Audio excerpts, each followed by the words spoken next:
You are turning in 10-minute bulletin of Bình Phước Radio Television Station and Newspaper, and with you with the latest news for today. Build-up urged to develop strategy for double-digit economic growth. Thinh celebrates National Border Defense Festival. Party chief resists President of Timor-Leste. Vietnam's steel export decreased in the first month of 2025. During a working session with the Standing Board of the Build-up District Party Committee on February 25th, Bình Phước Provincial Party Secretary Tô Ngọc Hạnh emphasized the need for a clear strategy to achieve double-digit economic growth as set by provincial targets. Secretary Hạnh highlighted Build-up's strengths in agriculture and stressed the importance of aligning irrigation infrastructure with its agricultural potential. She also underscored the need to enhance intercommunal, inter-district, and regional connectivity to attract investment in ecotourism and advance agricultural processing, thereby boosting local revenue and fostering socio-economic development.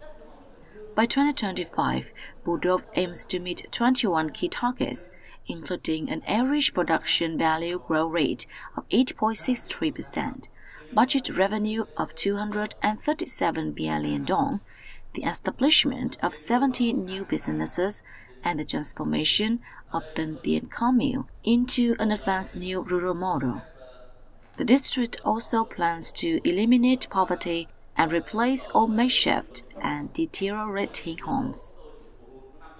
In the first 2 months of the year, Build-up's economy has remained stable, with total local budget revenue reaching nearly 65 billion dong, 10% of the target set at the beginning of the term.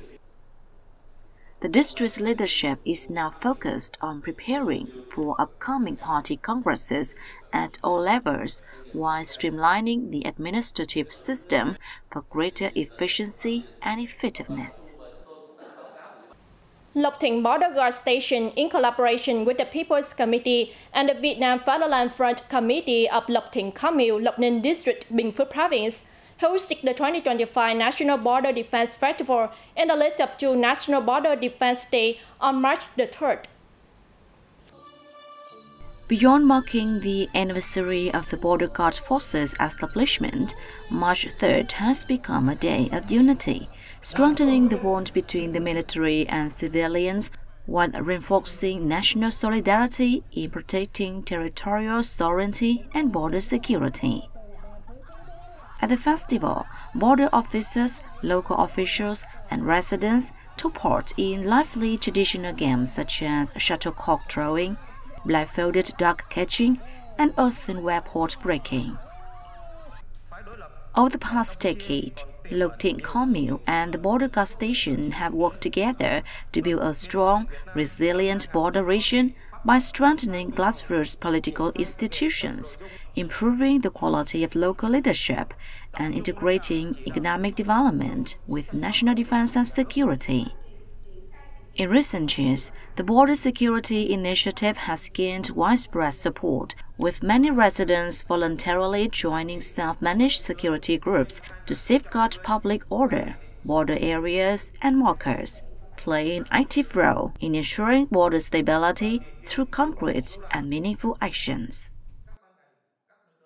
Ladies and gentlemen, the Bình Phước Department of Health and Provincial General Hospital, in partnership with Hùng Vương Hospital, Hải Vương Corporation, and the Bình Phước Women's Union, launched the Loving Arms program, offering free cervical cancer screenings to women across the province.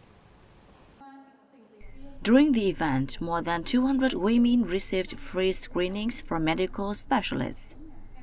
Early cancer screening helps detect abnormalities at an early stage, increasing treatment success rates while reducing the incidence and mortality of cervical cancer.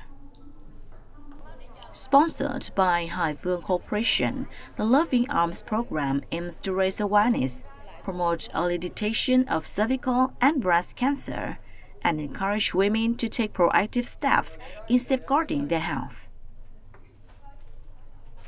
Through this initiative, the healthcare sector hopes to equip women with essential knowledge, enabling them to adopt preventive measures, lower health risks, and improve their overall quality of life.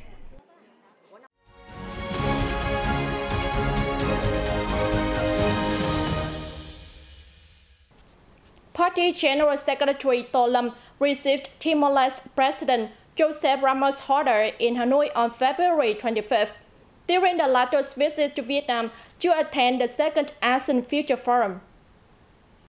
During the reception, Lâm warmly welcomed Joseph Ramos Horta back to Vietnam following his state visits in August 2024. The top Vietnamese leader congratulated Timor-Leste on its significant achievement in socio-economic development and expressed confidence that the country will soon realize its strategic development plan for the 2011 to 2030 period. For his part, President Joseph Ramos Horta expressed admiration for Vietnam's national construction and development, viewing it as a development model. He affirmed that Timor-Leste values and wishes to further enhance its friendship relation with Vietnam.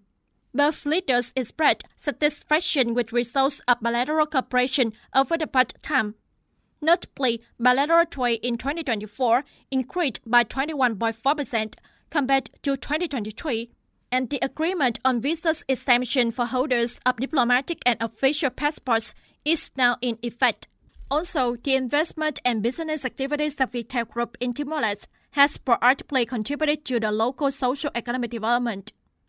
Discussing major orientations for future cooperation, both sides agreed to enhance exchanges and meetings at all levels, and work toward establishing new bilateral mechanisms that meet the cooperation needs of both countries.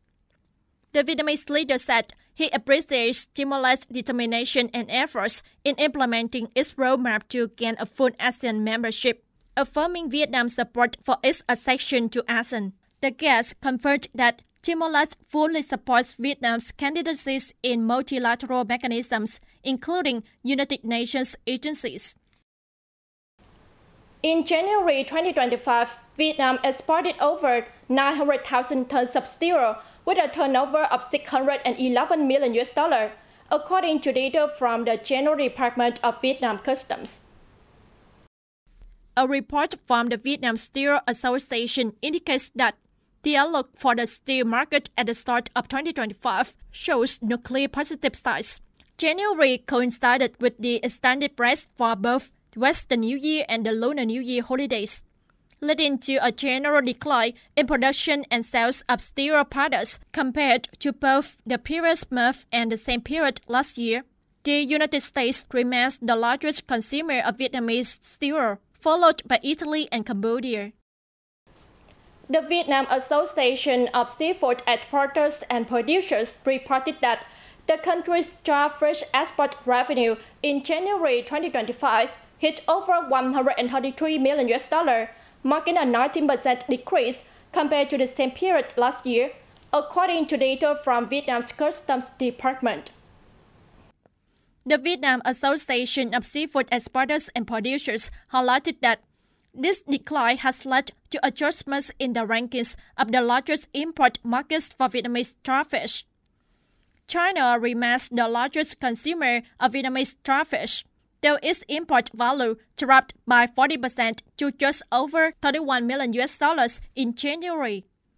The Vietnam Association of Seafood Exporters and Producers emphasized that the decrease in exports during the first month of 2025 is due to several factors, including seasonal imports that slowed down exports after the big period at the end of the previous year, changing demands of global market, and increasing competition from other wild fish products. Ladies and gentlemen, Lung Cúng, the most remote village in Nậm Có Khao Miêu, Mù Cang Chải district in Bai province, is bursting with color as peach blossoms and other flowers bloom. Every spring, from mid-February to early March, the village transforms into a stunning highland landscape. Though rich in natural beauty, the village still struggles with poor infrastructure, including electricity, roads, and mobile signals, making tourism development difficult. To boost incomes and reduce poverty, Nậm Có Khao Miêu has encouraged locals to grow native beech trees. Beyond the flowers, the village keeps the traditions of the Hmong people alive with bamboo wooden houses and colorful ethnic clothing. This untouched charm is drawing more visitors to the village. And that also wraps up our bulletin. Thanks for watching and see you next time.